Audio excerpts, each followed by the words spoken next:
+1, +2 കാലത്ത് തുടങ്ങിയ പ്രണയം. യദുവിന് ജീവനായിരുന്നു ജ്യോതിക.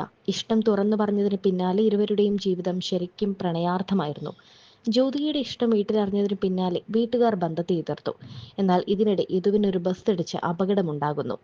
നെഞ്ചിന് താഴോട്ട് തളർന്ന് യദു കിടപ്പിലാകുന്നു. എന്നാൽ യദുവിനെ കൈവിടാൻ അപ്പോഴും ജ്യോതികയ്ക്ക് കഴിയുമായിരുന്നില്ല.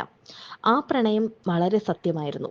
ജ്യോതികയുടെ സ്നേഹം കാണാതിരിക്കാൻ വീട്ടുകാർക്കുമായില്ല. അങ്ങനെ അവർ പച്ചക്കൊടി വീശി. അങ്ങനെ ആ പ്രണയത്തിന് കൂട്ടായി ഇരു വീട്ടുകാരും എത്തി. ഈ പ്രണയകഥയാണ് ഇന്ന് സോഷ്യൽ മീഡിയയിലൂടെ വൈറലായി മാറുന്നത്. തന്റെ ജീവിതകഥ ജ്യോതിക മഴവിൽ മനോരമയിലെ ഒരു ചിരി ഇരുചിരി ബമ്പർ ചിരി വേദിയിൽ പറഞ്ഞപ്പോൾ സ്നേഹവായ്പോടെയാണ് ആ വേദി ഒന്നാകെ ഇരുവരെയും ചേർത്ത് നിർത്തിയത്.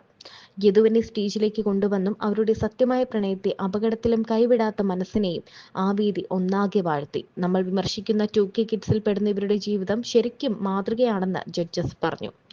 ടെലിവിഷൻ പ്രേമികളുടെ പ്രിയപ്പെട്ട ഷോയാണ് മഴവിൽ മനോരമയിലെ ഒരു ചിരി ഇരുചിരി ബമ്പർ ചിരി.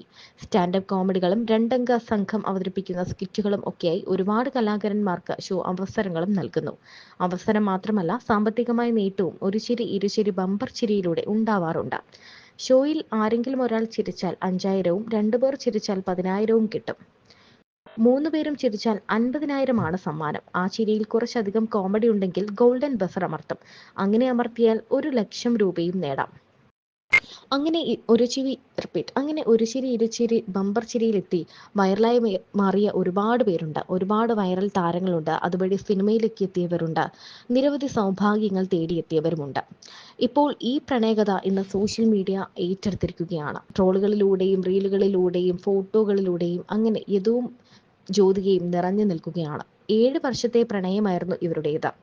ആദ്യമൊന്നും വീട്ടുകാർ എതിർത്തില്ല. ഇവർ ഒന്നിച്ചു പഠിച്ചവരായിരുന്നു. വെറും 2 കിലോമീറ്ററിന്റെ ദൂരം മാത്രമേ ഇവരുടെ വീടുകൾ തമ്മിലുള്ളൂ. പ്രണയമാണെന്ന് പറയാതെ അങ്ങ് പ്രണയത്തിലാവുകയായിരുന്നു. ഒരു സമയമായപ്പോൾ സൗഹൃദം പ്രണയത്തിലേക്ക് വഴിമാറിയപ്പോൾ ഇരുവരും അത് അക്സെപ്റ്റ് ചെയ്തു. പ്രണയിച്ച് ഒരാഴ്ച കഴിഞ്ഞപ്പോഴേക്കും ജ്യോതികയുടെ വീട്ടുകാർ ഇതറിഞ്ഞു. ആശുപത്രിയിൽ അനസ്തീഷ്യ വിഭാഗത്തിലാണ് ഇത് ജോലി ചെയ്തിരുന്നത്.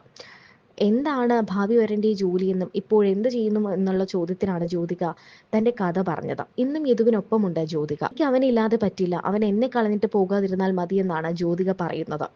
ബസ്സിടിച്ചാണ് അപകടം പറ്റിയത്. അന്ന് കഴുത്തിന് താഴോട്ട് ചലനമറ്റ് പോവുകയായിരുന്നു. ഇപ്പോഴും വീൽ ചെയറിലാണ് യദുവിന്റെ ജീവിതം. അപ്പോഴും കൂടെയുണ്ട് ഈ 2 വീട്ടുകാരും, ഒപ്പം ജ്യോതികയും. ഈ പ്രണയത്തെ വാഴ്ത്തുകയാണ് ഇന്ന് ലോകം മുഴുവനും. കേരളക്കര ഏറ്റെടുത്ത ഒരു പ്രണയകഥ കൂടിയാണ് യദുവിൻ്റെതും ജ്യോതികയുടേതും.